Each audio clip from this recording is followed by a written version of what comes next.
Join Noob, sebuah bisnis yang dipertanyakan apakah ini bisnis real ataupun skema Ponzi. Mari kita bahas bersama saya Roy Sakti, pakar kartu kredit. Tapi sebelum kita mulai, kalau Anda mau belajar bagaimana caranya mendapatkan kartu kredit miliaran dan untuk modal bisnis, Anda bisa bergabung di kelas saya Credit Card Revolution. Di situ saya akan ngajarin Anda cari modal.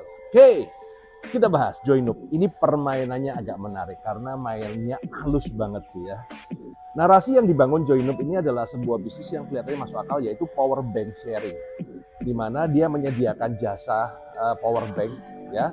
Kemudian orang itu bisa menyewa power bank, ya, dan Anda bisa berinvestasi di sini. Bahkan sekelas Celine Evangelista pun, ya, mempromosikan bisnis power bank ini. Hai guys, aku lagi di sela-sela syuting aku dan sekarang lagi break, lagi pengen memperkenalkan sebuah produk. Ini produk yang terbaru dan lagi bagus banget buat kalian semua. Apalagi kita semua yang selalu nempel sama gadget. Di sini ada Noob, penyewaan power bank dari Noob. Kelihatannya oke sih ya, kelihatannya oke. Nah, tapi kalau jadi gini teman-teman ya, kalau dia jualan power bank dan sharing is oke ya, ini bisnis ya. Nah, tapi kalau ada di aplikasinya, kalau saya melihat ya, saya nggak tahu ini aplikasi antara aplikasi yang beredar di masyarakat dan bisnis ini sama atau tidak. Saya nggak tahu karena kadang-kadang di dalam dunia Ponzi itu ada impostor, kayak kemarin kejadian CleanSpark. CleanSpark itu ada perusahaan aslinya, kayak BBH itu ada perusahaan aslinya, tapi kemudian ada impostor yang bikin ini versi Ponzi-nya. Nah, tapi kalau menjadi satu menarik, jadi ini bisa dijadikan kedok bisnis ya. Nah, bahkan ini sudah pernah dibahas masuk di berita Kompas. Tapi teman-teman jangan hanya cuma sekedar pernah di Kompas kemudian tuh legit. Kita harus lihat dulu ya. Nah, kita akan bahas. Nah, kalau dari sisi bisnisnya, Anda sebagai investor, oke, Anda invest di sebuah mesin sewa power bank kemudian ditaruh di sebuah outlet.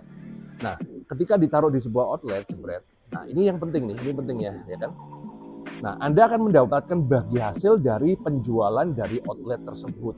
Yang which is apakah penjualannya itu pasti laku, pasti tersewa? Silakan jawab. Nah, itu ya teman-teman ya.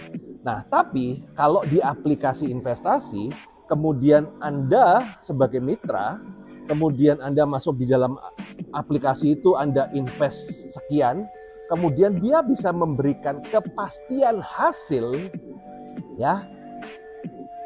Ini kan aneh, teman-teman, karena namanya nyewakan power bank, ya setiap outlet pasti beda-beda, ada yang laku, ada yang nggak laku. Tapi kalau Anda bisa mendapatkan kepastian hasil yang ting bos, maka bisnis sewa power bank ini bisa dijadikan hanya sekedar formalitas belaka, kedok belaka yang intinya permainannya adalah permainan money game.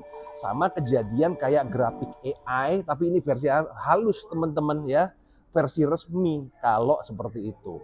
Tapi kalau memang penghasilannya didapatkan dari yang laku berapa totalan, kemudian kamu dapat persentase, saya bilang ya ini mungkin bukan Ponzi, tapi kalau sudah fix ya kan, oh saya invest di sini, kemudian naik level, semakin nambah uang, kemudian profit Anda semakin banyak, maka sudah dipastikan ini adalah aplikasi Ponzi kalau polanya seperti itu ya.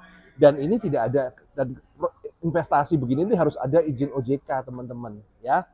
Dengan segala alibi kan kita bukan ini pret lah, kenyataannya yang nggak ada izin OJK-nya endingnya zong teman-teman.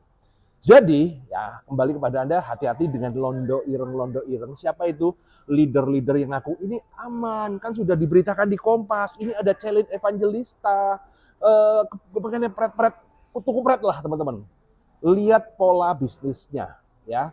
Kalau dia memberikan bagi hasil yang fix ya kan, kamu invest di power bank A 3 juta misalnya, kemudian menghasilkan sekian ya kan. Padahal namanya orang sewa power bank itu ya kadang laku, kadang enggak ya. Maka ini bisa ngomong, this is money game dengan skin yang halus. Kalau menurut Anda bagaimana? Silakan kirim komen.